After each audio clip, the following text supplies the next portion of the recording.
मैं दो ध्रुव देखता हूँ लोगों की ज़िंदगी हाँ में। जी। एक तो मैं देखता हूँ पैसा, जिसके चक्कर में उनका पूरा करियर, पूरी ज़िंदगी तय होती है। वो कहाँ जाएंगे, क्या करेंगे, किन से मिलेंगे, किन से बात करेंगे। कुछ ऐसे हैं जो आध्यात्मिक हैं, शांति की तलाश में निकलते हैं, उससे भी तय होता है वो कहाँ जाएंगे, किन से बात करेंगे। आपकी ज़िंदगी में क्या फैक्टर है जो आपको ड्राइव करता है?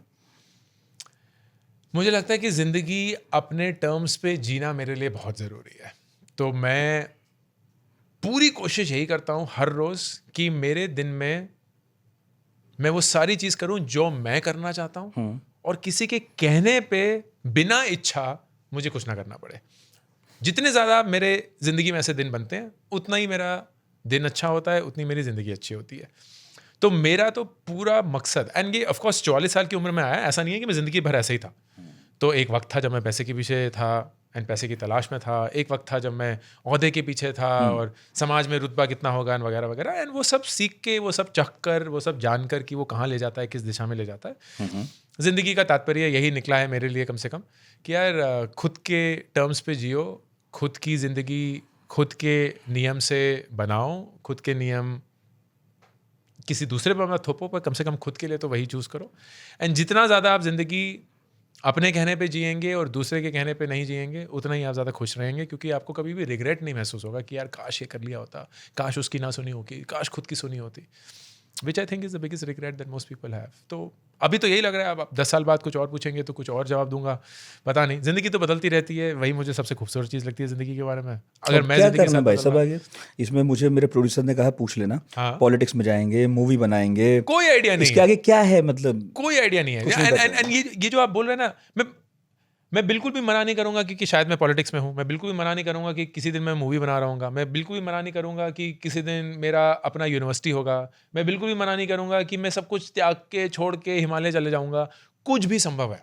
मेरी ज़िंदगी में सबसे बेस्ट चीज़ मुझे यही लगती है कि एक ना बड़ा अच्छा इंटरव्यू था ब्रूस ली का, एंड उनसे पूछा गया कि ज़िंदगी सही से जीने का मतलब क्या होता है। एंड ब्रूस ली बहुत खूबसूरत जवाब देते हैं, बहुत गहरा जवाब है। वो बोलते हैं, यार पानी बनो, क्योंकि पानी ना बड़ी पावरफुल चीज़ है। आप उसको चाय की प्याली में डालते हैं, वो चाय की प्याली बन जाती है। आप पानी को पतीले में डालते हैं, वो पतीला बन जाता है। आप पानी को मटके में डालते हैं, वो मटका बन जाता है। लेकिन है वो पानी, वो ढाल शेप ले लेता है उस बर्तन की, लेकिन अपना वजूद कायम रखता है। वही बनना है हर एक इंसान को, कि मैं खुद को कभी छोड़ता नहीं हूँ, लेकिन जहाँ भी हूँ वहाँ का बन जाता हूँ। एंड उस हिसाब से फिर आप कुछ भी बन सकते हैं, कभी भी बन सकते हैं। एंड वाकई में किसी और को खुश करें ना करें, खुद को तो खुश कर ही कर सकते हैं। मुझे बहुत अच्छा लगा ये। मैं पानी हूँ, मैं I will be like water. काश मुझे 7 साल लगेंगे 44 का होने में, आपकी तरह का हो जाऊं मैं। अभी तो ये लगता है कि जो सोचते हैं वो हो नहीं रहा। आपकी ज़िंदगी में हो रहा था कभी ऐसा? बहुत बार यार, क्योंकि मुझे लगता है कि ज़िंदगी का नियम ही ऐसा है कि जो आप सोचते हैं, आपको हमेशा ऐसा लगता है कि ये वो रात हो जाएगा, लेकिन जो सारी ज़रूरी चीज़ें ज़िंदगी में होती हैं वो वक्त लेती हैं। आपकी इस जनरेशन से ये वाली शिकायत है ना वैसे, अरे कि ये ना हर एक जनरेशन की, पिछले और आने वाली जनरेशन से है जनरेशन की शिकायत। जनरेशन होता है। हमारे माँ बाप भी बोलते थे जल्दी क्या है, बहुत जल्दी में ये लोग। बहुत जल्दी में। मतलब हम अपने ज़माने में स्कूल कॉलेज पैदल जाते थे, नदियाँ तैर करके जाते थे। तुम्हें तो स्कूल के बस में भेज देते हैं, तुम्हारी तो आदत ही बिगड़ गई है, तुम ये हो गए वो हो गए हो। आज हमारे बच्चे जा रहे हैं एयर कंडीशन स्कूल में, उनको पता भी नहीं पसीना क्या होता है, हम उनको कोस रहे हैं। हमारे बच्चों के अगर बच्चे हुए, वो उनको कोस रहे होंगे। ये तो नियम है, ये नहीं जाता। जल्दी में तो हैं लोग। जल्दी में है। एंड मुझे ना ऐसा लगता है कि उसमें कोई बुरी बात भी नहीं है, क्योंकि चीज़ें भी ज़्यादा आसान हो चुकी हैं। जितनी हमें जद्दोजहद करनी पड़ती थी, हमारे बच्चों को नहीं करनी पड़ती। अब हम ज़बरदस्ती उनसे क्यों मेहनत करवाएं?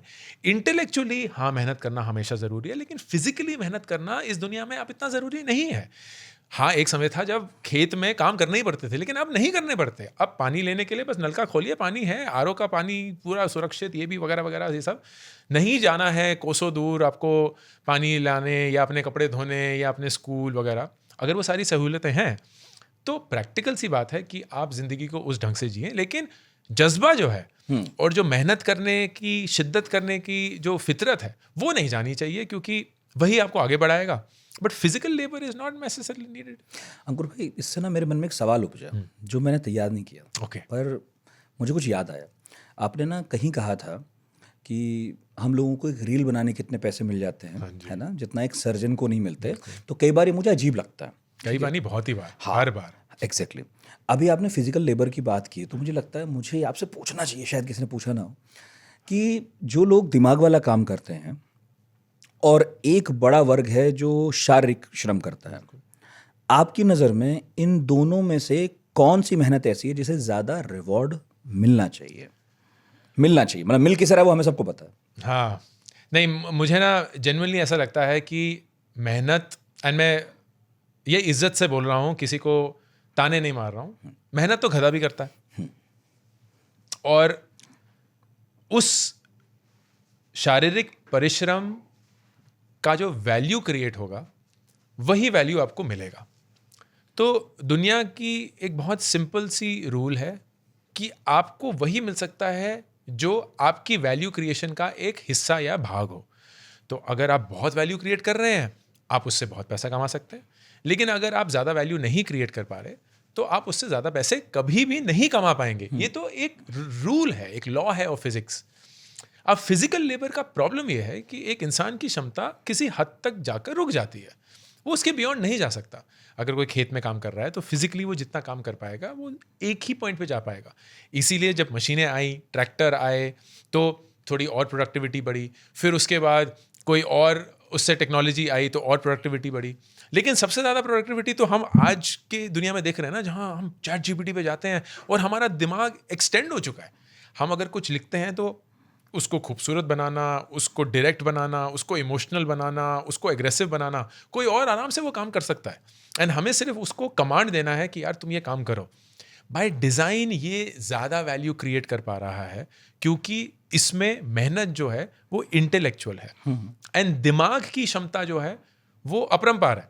हम तो शायद 2 या 5% अपना दिमाग का यूज़ करते होंगे। अगर किसी पॉइंट पे 10-15% यूज़ करना शुरू कर दिया मशीनों के थ्रू या खुद के थ्रू, पता नहीं दुनिया किस लेवल पे चली जाएगी। तो मेरा ये जेन्युइनली मानना है कि नॉलेज वर्कर्स ज़्यादा कमाते हैं और उनको ज़्यादा कमाना भी चाहिए। And that is why it is far more important कि आप स्मार्टली काम करें। हार्डवर्क से काम नहीं होता है। हार्डवर्क अनफॉर्चुनेटली उतना ज़्यादा रिवॉर्डिंग नहीं होगा इन द मैनर की फिजिकल लिमिटेशन आपकी हमेशा रहेगी।